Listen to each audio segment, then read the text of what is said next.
Sometimes it feels like the sun will never rise, like the birds will never sing again. Believe in a power greater than what you are going through. When you don't know what to do, keep breathing. That's right. When you don't know what to do, just keep on breathing. From the City of Angels in Los Angeles, welcome to all my listeners out there in Radio Land. I'm Dave, the Caregiver's Caregiver at caregiverdave.com. Also coming to you live and on demand 24/7 on numerous syndicated radio and podcast networks and on 28 global audio and video platforms, including iHeartRadio, iTunes, YouTube, Spreaker, SoundCloud, Vimeo, Stitcher Radio, Blog Talk Radio, CastBox, Mixcloud, and a whole bunch more. In fact, we are proud to be voted #1 caregiver podcast of the top 50 on Player FM, #2 caregiver podcast on FeedSpot at the top 60, and #2 on caringvillage.com. And we have an especially exciting show planned for you today. Don't stress, do your best and figure out the rest. Dr. Ankur Patel is a geriatrician, a doctor who specializes in senior care, if you didn't know that. Chief Medical Officer, pharmacist, best-selling author of Age is Just a Number, a geriatrician's secret for getting the most out of life. He's a speaker and podcast host, just like me.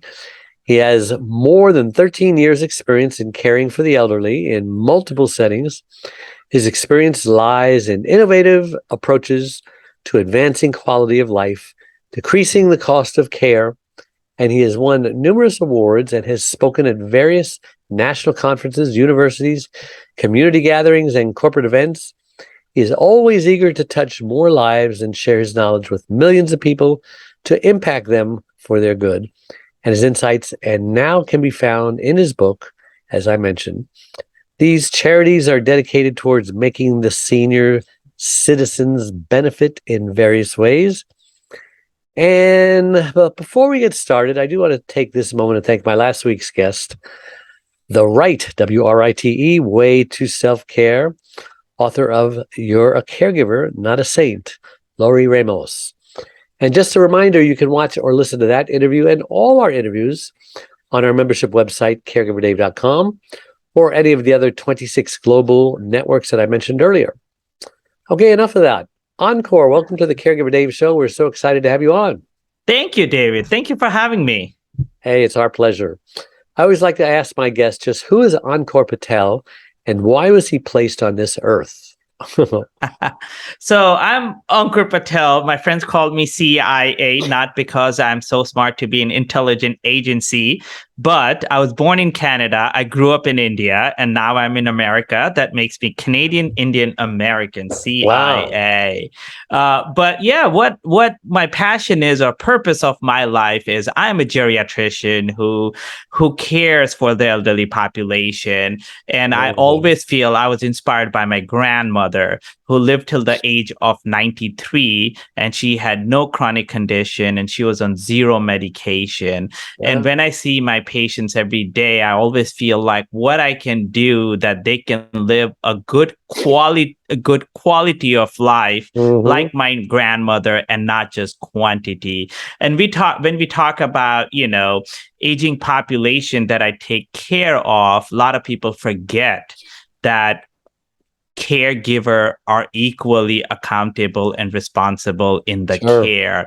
So my job as a doctor is not only to care for my patient, but also to make sure the caregiver is taken care of as well. So that's brief Ankur Patel, and that's what I'm here on this earth. That's a story you're sticking to, huh? So why a geriatrician? I think, I did my residency in family medicine, and then I always wanted to do geriatrics because what satisfied me the most in doing geriatrics is when my patients were on a lot of medications and their caregiver comes and complains that, oh, my mother or father is falling and they're confused. And a lot of things is from that medication. And my background as a pharmacist, before I went into medicine, I'm a pharmacist, that I combined that as a combined role. And what I started doing, I always say doctor prescribed medication. I'm your doctor who de-prescribe medications. So my goal was more like, how can I make this patient's 15 medication to 5 or 6?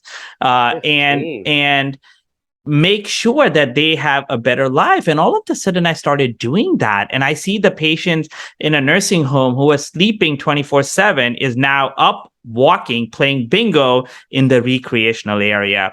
I've seen the daughter who was stressed out in my office and complaining about, oh, my mother is falling and is confused, is totally look like a different patient. I think that was my high that I always say that makes me go into geriatrics, and then everything else is history. I love that field. Well, I'm 68. I'm only on 4 medications, 2 of them for the same thing, prostate enlargement, And I can't even imagine someone having to take 15 medications. How does that happen? So no, you're right. So for you being 68, first, David, you do not look 68. And I always say age is just a number. Thank you. And the second one is, no, like what I call a lot of time happen is prescribing cascade, right? What happens there is one after another, you start on a medication, that medication has a side effect. And, let's say side effect, I'm just making up example of constipation. What happens now? The patient will say, I'm constipated. So what happens is they start adding another medication for constipation. That's how a lot of side effects, or what I call the prescription cascade, is you prescribe another medication because of the side effect of the previous medication. Yeah, and but 10 side effects, 10 medications, that's crazy. It is, believe it or not, because when we talk about our country, believe it or not, 6 in 10 adults have one chronic condition and 4 in 10 have 2 or more chronic condition. So think about when 40% of our population have 2 or more chronic conditions. So their medication for their blood pressure, diabetes, something else, and it adds up a lot. Wow. And if you're on 4, to be honest, I would say be grateful, because I've seen worse. Why did you decide to write the book? Age is just a number.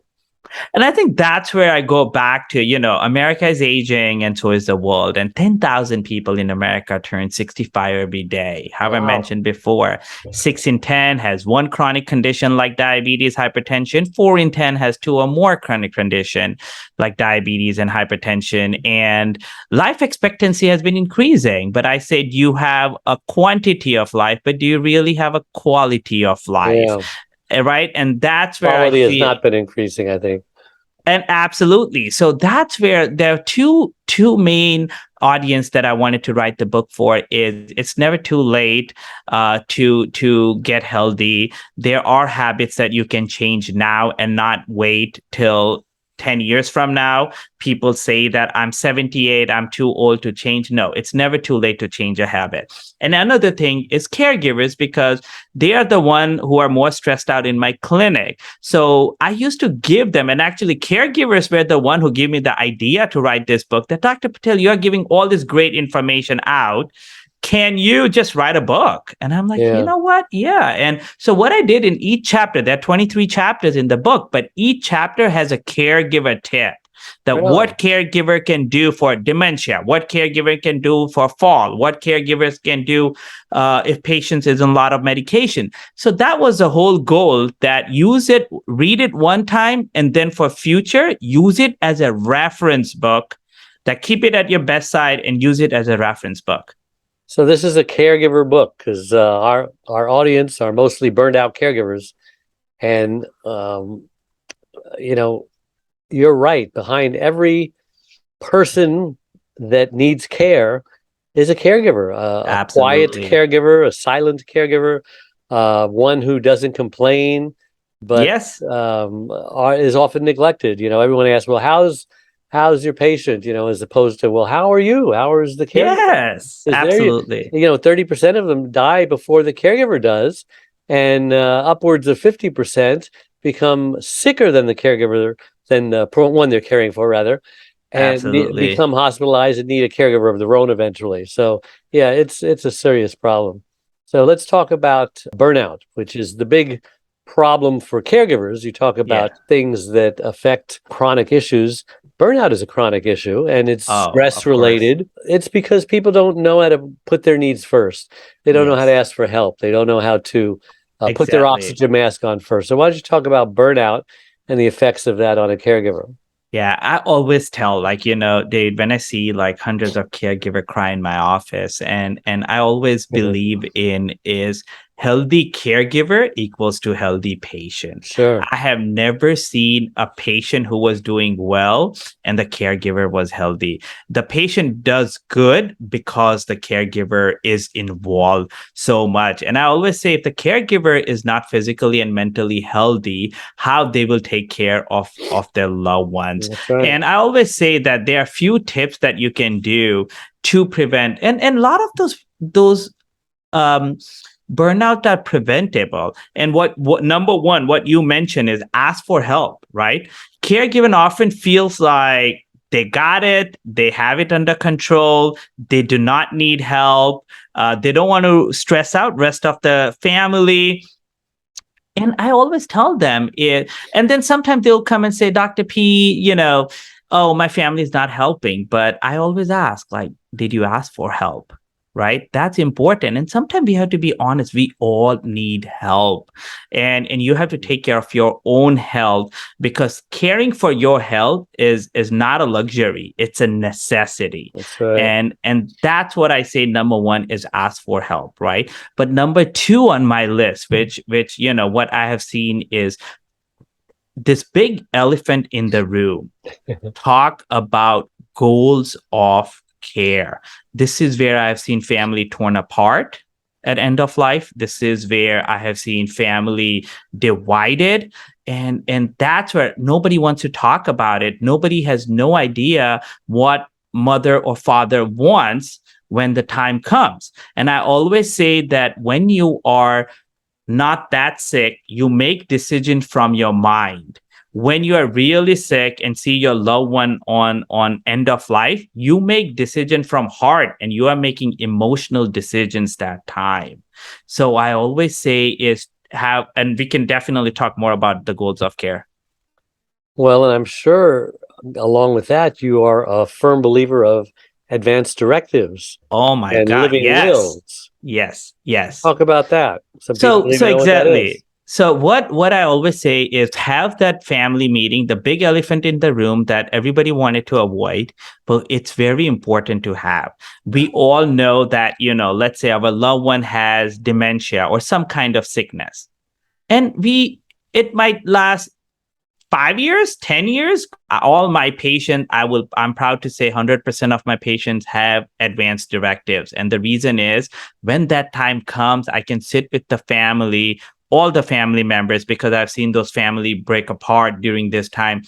That, you know what? It's not about me. It's not about you or your other sibling in California or Florida. It's about mom and dad. And this is what mother and father wanted. So let's respect that. And I think that's why it's so important, because what happens too is I had a patient where the other daughter came from California and was making so unreasonable decision, do everything. I'm like, what do you mean by do everything, right? Mother is 90. I am not able to do everything. And I can see the daughter in New Jersey is stressed out about this situation. So I actually took the daughter who came from California in another room. And I'm like, why are you making? Your sister is taking care of mother. She has done an excellent job so far. She has been great communicating with me and my office. And why are you saying everything? And you know what? She started crying. She started crying because she felt guilty that her sister was doing everything and she was not there for mother. So, right. So there's always backside of the story. So one is I always say, don't judge the book by the cover unless its age is just a number. But the other way I always say is there's always a missing piece of the puzzle. Try to find it. So that's why if one advice I have to give all the caregivers who is listening to this show is talk to the family, talk about the goals of care, what happens at end of life when they need. Do you want to resuscitate or not? Do you want to intubate or not? Do you want feeding tube or not? And you know what? Talk to the doctor and talk. There are great people also out there who wants to talk. When you go and say do everything, that means nothing, to be honest, because that loses the track. So that's something that I always believe in. Third thing I always say is use respite care. This is one of the most underutilized services, because caregiver often feels like, I feel guilty putting my mom and dad in respite for a few days. Respite is, think about it, do not feel guilty. It might be for 3, 4, 5 days, but your mental health is more important, so that you can take that break, so you can take care of mom and dad for another 100 days, then take a break, then you can take care. So there's nothing to feel guilty about. It's, you have to take care of yourself. Use respite days, because my patients and my caregivers are not using it. So that's what I always say. My next one will be take care of your own health. How I said, it's not a luxury, it's a necessity.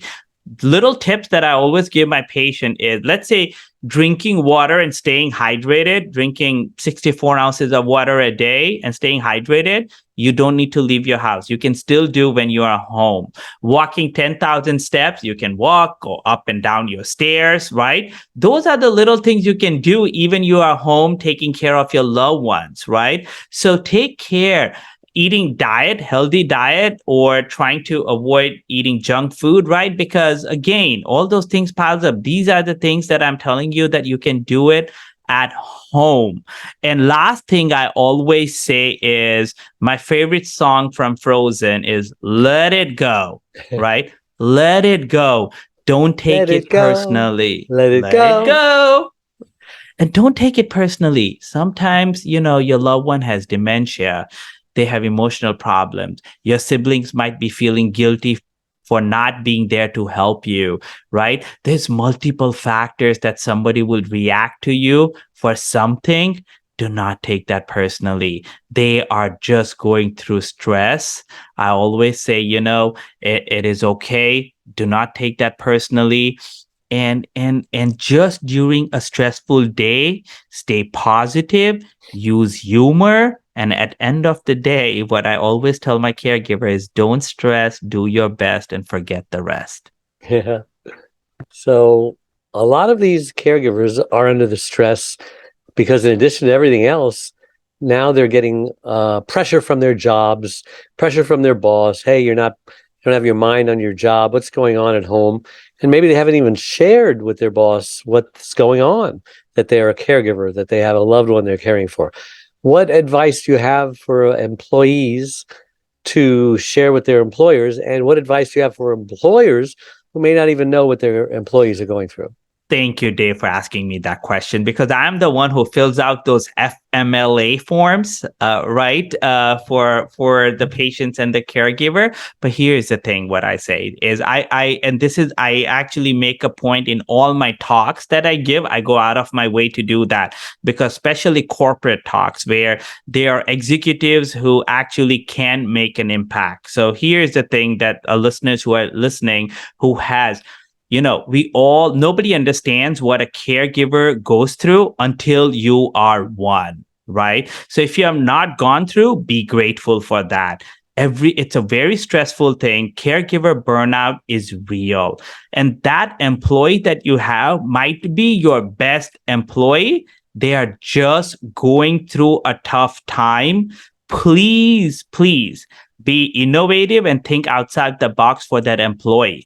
And when I say that, try to do things, be flexible, because you know what? If they have to take mother or father for an appointment at 2 p.m., be flexible for that, because they can finish the work at between 8 p.m. and 10 p.m. at night when they're settled down with mother. So think outside the box. We all will be caregiver directly or indirectly some point of time, to show empathy and try to think outside the box. And to the caregivers who employees, I always tell them, be open and honest. I know it's stressful, but be open and honest with your employees, because the message is spreading out. Your employers or your boss might have been caregiver or has known a friend who is a caregiver. So a lot of time you might think that, but they might have more empathy than you think about it. But if you don't share, we will never know. So also share the message there. Yeah, that's what I wrote in my third book. It's Your Life Too, Thrive and Stay Alive as a Caregiver. It's inevitable that normal people will become a caregiver one day. And Yes. so that's why you have to plan on it. Don't let it just hit you like it hit me in the face and I didn't even know what was going on. You need to prepare for this. And so that's why I wrote my fourth book, which is Secrets from the Hammock, Uncommon Wisdom for Uncommon Times.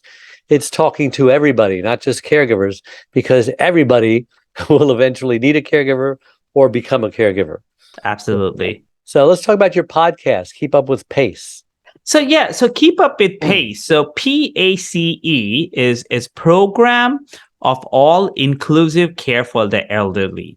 And it is a program that our goal in this program is to keep nursing home eligible patients at home in the community. So this is one of the best programs for caregivers. So mostly who qualifies if your loved one is a nursing home eligible is mostly Medicare, Medicaid, so what we call dual eligible. Then they qualify for PACE. And this is the best program where the program's goal is to support the caregiver. Because in my this 13 years of geriatric career, is when they say that so-and-so went to nursing home because of dementia, that is partially true statement. So-and-so went to nursing home because of dementia, but also the caregiver was burnout. It's a combination. Right. So PACE programs out there will take care of your loved one, bring them to the daycare center, will take care of the medical needs. If your loved one needs to see a doctor, they will arrange a transportation, they will arrange an aid to go with your loved one. So a lot of the stressful part that a caregiver goes through is taken care of by a PACE program. So something that, if you are struggling, it's something to look it up. And this is a podcast that, I wanted to, it's one of the best model of cares that we have in our country. So look it up on npaonline.org. And you will see if you find a PACE program, if it's in your community, it will show that, look for a program of the all-inclusive care for the elderly and locations, and it will come up. It's in 31 states or something now. And we care for 60,000 patients. So that is something for the caregiver that you're not alone in this journey. There are a lot of programs out there that can help. And my goal is also that I feel like this is when people talk about social determinants of health, that what about the transportation, patient can afford medication, what about the food insecurity, all those things we integrate in this program. So that's how we can take care of the patient. I understand part of the proceeds from your book goes to a senior charity. Talk about that. Yeah. So that is really, I'm grateful. God has given me more than I have asked for. But I think that's what. So the book I written, like every part of the profit goes to the senior charities, and that tackles 4 issues. One is the food insecurity, and it's sad to say, but in America we should not be talking about food insecurity. And a lot of my patient goes through that food insecurity. So that is something that is very near and dear to my heart. Another thing I always say is senior loneliness, because it's detrimental to health. Senior loneliness, there's a study out there that if somebody's lonely versus somebody is not lonely, somebody's lonely has 50% chances of getting dementia, 32% of getting heart attack, and 29% of getting stroke. So this is a charity that directly impacts senior loneliness. The third thing what I have learned is during COVID especially is which I think that if senior learns technology, they can empower themselves. So that's the third place where the money goes through, is teaching senior technology and empowering them. And the fourth one I always say is bucket list, because I've talked to my patient and I've asked multiple of my patients, is like, Mr. Smith or Miss Smith, what is the one thing you want to do before you die? And their bucket list is, honestly, I live in South Jersey. It's a big Eagles nation. So Dr. P, I've never been to an Eagles game. that's it? Like, I can make that happen. I've never been to Philadelphia Zoo. I'm like, those are on their bucket list. And I'm like, we can make that happen because you know what? It's Eagles game. We'll get you a bus. We'll get you aid that can take you. If I have connection, I'll try to get you meet a player. But you can watch a game and come back. It's little things that means a lot. It's not like they want to go to Hawaii. It's literally little things. So it goes to seniors, bucket list. So that's what I focus on for this. And I think it's very satisfactory to me. Well, it sounds like a great book. How can people contact you and where can they buy the book?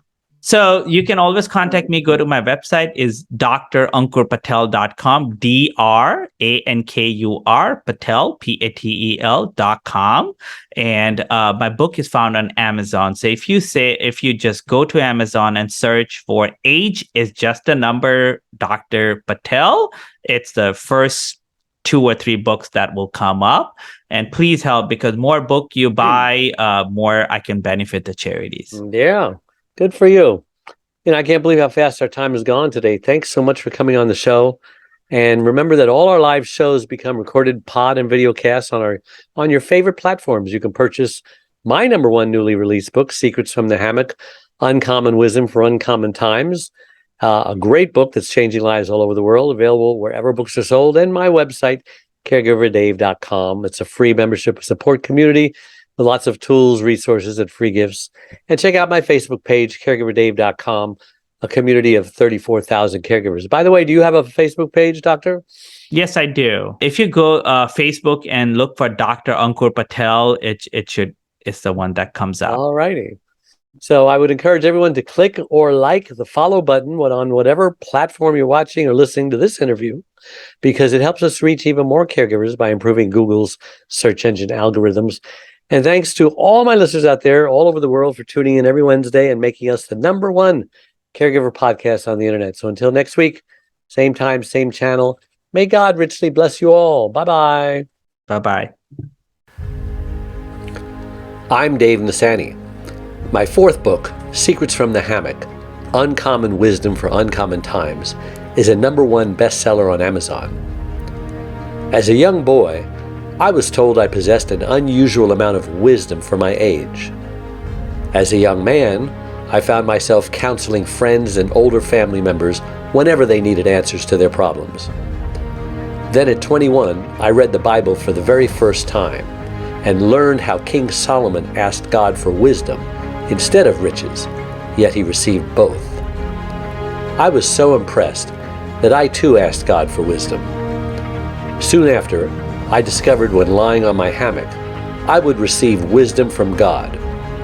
This book is the result of my passion to share with the world wisdom's tremendous benefits.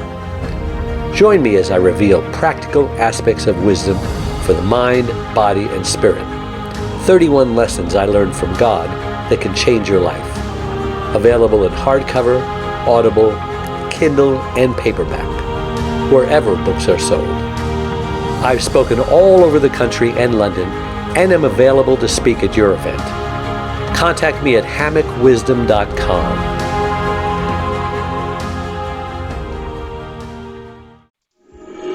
Sometimes it feels like the sun will never rise, like the birds will never sing.